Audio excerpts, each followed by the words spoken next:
We are back on how to make climbing holds.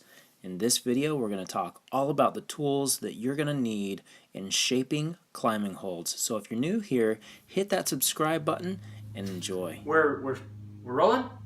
Mm-hmm. Oh, dang it. These are sculptures that are meant to be touched. Okay, so it's very exciting to do. I know that you guys are really excited to learn how to do that, so I'm going to talk about the different tools that you need.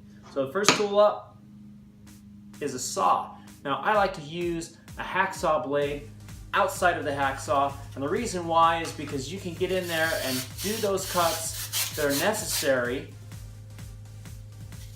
to make, but you can also get in there and do a curve cut as well. So this is a really good tool. This is the tool that I recommend as far as the saws go in order for you to get in there and make those cuts that are necessary for you to start making your shape. Now, the next up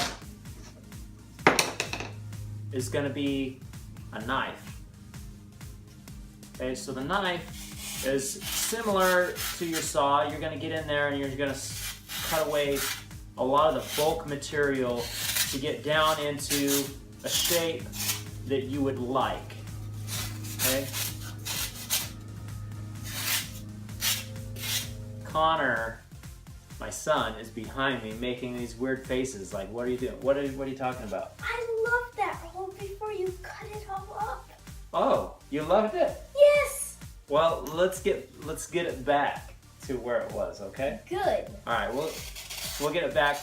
Obviously, once the foam comes off, you can't put it back on. But we can create something that was similar to that. Connor, what did you love about that shape? How there were flat spots and angles and all of that. Flat spots and angles and all of that. Yeah. Okay, did you like the divots? Yes. Okay, there were divots in here. We're going to talk about how to make those divots so I can show you. Okay, so that's the second tool. And it doesn't need to be a super sharp knife. Okay, the next tool is going to be a hasp or a file. Now this, you can come in there and start getting a little bit more finer detail. You can also put edges, and this is it's flat on one side and round on the other. So I can come in here and put some nice grooves in the foam, like so. Now the next up is going to be files. I like to use jeweler files. You can get these on Amazon. I'll throw a link in down below. There's two specific shapes that I use the most, okay? And that is a rat tail file like this guy, and then a triangle file. And I actually put this bigger guy up here so you can see what I'm talking about. It has 3 sides, and the reason why I like that is because you can get in and create these cool little notches real fast, real easy, okay? But the smaller one, the jeweler files, you can get in there and get really detailed, and that's what climbing holds should be. You should really get in there and get detailed with this. And the reason why is because these aren't just made to be seen, they're also made to be touched, and detail is important. Okay, next up is foam block, sanding block. Now I like to use a foam block because you have a flat surface, so you can get in there and you can create a flat surface, or you can take it in your hands and roll it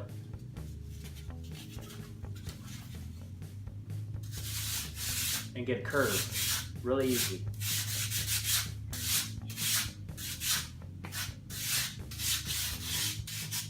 All right. Now, you can also use drill bits. I don't typically like to use drill bits in my holds, usually, but sometimes I do. They create nice little divots. Next up on the list is homemade tools. Yes, this is a spoon, or it was a spoon, okay?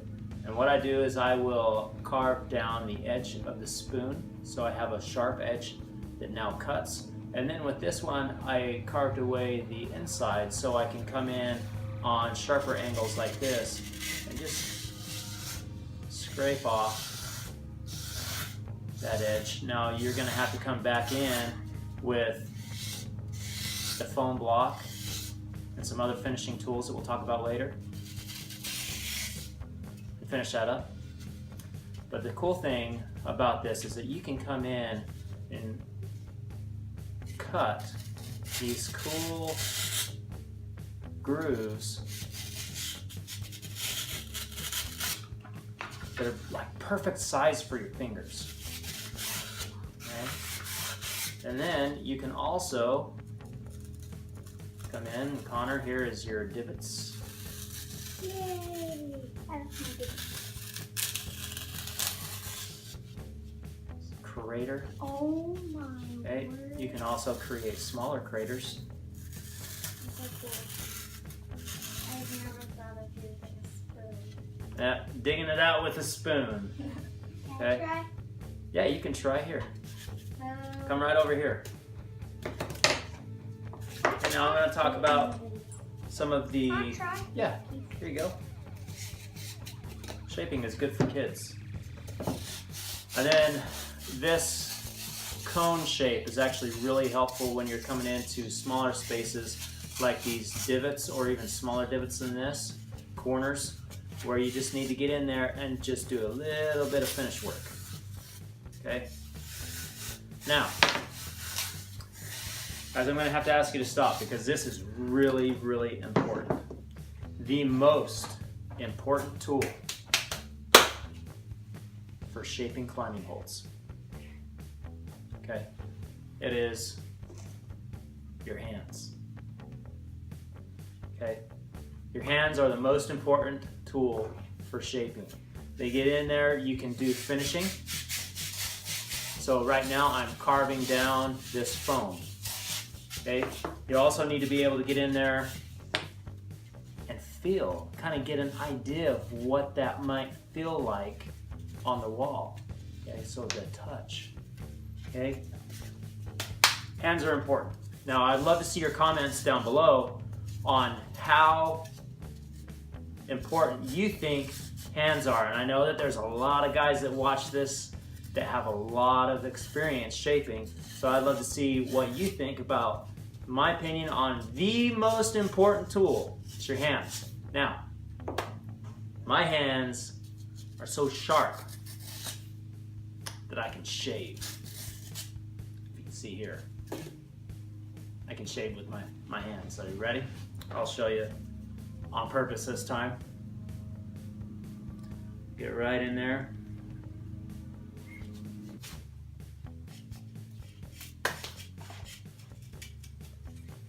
So, there you have it. Shaved with my hands. And now I've got hair all over me. Whew, it's rough, isn't it, Bear? Mm-hmm.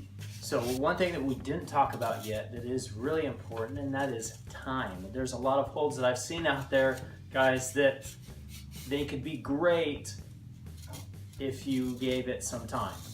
For example, this hold right here. When I first created this, I thought, oh man, that's a great hold. I'd love to climb on it. I set it down like I do with all of my holds. This is partially due because I'm poor. I don't have a lot of money to be making these molds. They're expensive. Okay, so I sit it aside and I come back to it periodically. It usually takes me about 6 months for one shape. And this one, I realize that, yeah, it would be a great hold on a roof.